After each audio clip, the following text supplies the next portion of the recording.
નજર કરી લઈએ ત્યાં સુધીમાં બ્રોકરેજ હાઉસીસના રિપોર્ટ્સ પર સહયોગી તૃપ્તિ કપૂરિયા પાસેથી. તૃપ્તિ, ગુડ મોર્નિંગ. શું અપડેટ આવતી દેખાડી રહી છે બ્રોકરેજ હાઉસીસના રિપોર્ટ્સમાં? ચાંદની આજે શરૂઆત હું સેક્ટરથી જ કરીશ. તો પહેલું સેક્ટર છે મારું રિયલ એસ્ટેટ પર મોર્ગન સ્ટેન્લીનો જે રિપોર્ટ આવ્યો છે, ખૂબ જ ઇન્ટરેસ્ટિંગ રિપોર્ટ છે. તેમનું માનવું છે કે FY24-25માં પ્રી સેલ્સ ગ્રોથનું મોમેન્ટમ યથાવત રહી શકે છે અને ખાસ કરીને ગોદરેજ પ્રોપર્ટીઝ અને પ્રેસ્ટીજિયસ રેટ જે છે તેમના ટોપિક્સ પર જોવા મળી રહ્યા છે. તેમનું માનવું છે કે આ બંને જ કાઉન્ટર્સ છે જેની અસેટ્સ વેલ્યુએશન અત્યારે હાલમાં સસ્તી તેમને જોવા મળી રહી છે. પરંતુ એક તરફ તેમનું એ પણ રિપોર્ટમાં આવ્યું છે કે Q1 FY25માં પ્રોજેક્ટ્સ ઓછા લોન્ચ થવાને કારણે કરીને ઇન્ડસ્ટ્રીઝ પર થોડી ક્યાંક ને ક્યાંક અસર જોવા મળી શકે છે. પરંતુ તેઓ એક્સપેક્ટેશન એવું રાખે છે કે ખાસ કરીને તેમાં DLF, ઓબેરર રિયલ્ટી અને ગોદરેજ પ્રોપર્ટીઝ તેનું વેચાણ વધુ જોવાની તેઓ અપેક્ષા રાખી રહ્યા છે.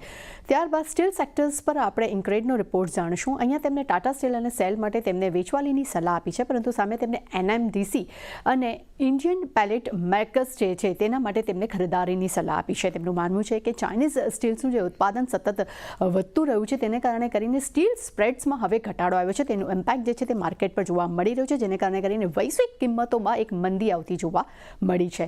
ત્યારબાદ ટેલિકોમ સેક્ટર્સ પર સિટીનો રિપોર્ટ જાણીશું. અહીંયા તેમને ભારતીય એરટેલ માટે તેમને બાય રેટિંગ આપ્યા છે.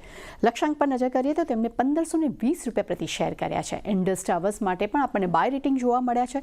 લક્ષ્યાંક તેમને ₹450 પ્રતિ શેર કર્યા છે, પરંતુ વોડાફોન માટે અહીંયા એમને ન્યુટ્રલ રેટિંગ રાખ્યા છે. અહીંયા લક્ષ્યાંક તેમને ₹15 પ્રતિ શેર કર્યા છે.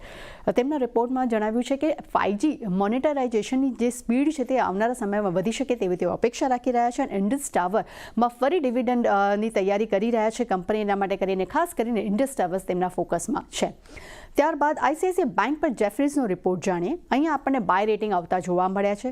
લક્ષ્યાંક તેમને ₹1350 પ્રતિ શેર કર્યા છે. તેમનું માનવું છે કે સારા ડિપોઝિટ ગ્રોથથી બેંકને ફાયદો થયો છે અને ખાસ કરીને ઓપરેશન ખર્ચ પર નિયંત્રણ આવ્યું છે, જેનો ફાયદો આવનારા સમયમાં નફા પર જોવા મળી શકે છે. અને ખાસ કરીને FY25-26માં પરિણામ પણ સારા રહેવાની તેઓ અપેક્ષા રાખી રહ્યા છે.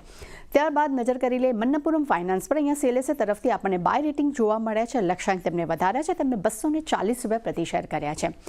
દાલમિયા ભારત પર CLSAનો રિપોર્ટ જાણીએ. અહીંયા રેટિંગ ડાઉનગ્રેડ કરવામાં આવ્યા છે અને તેમને અંડર પરફોર્મ રેટિંગ કર્યા છે. સામે લક્ષ્મણ તેમને ઘટાડ્યા છે અને તેમને ₹1900 પ્રતિ શેર કર્યા છે.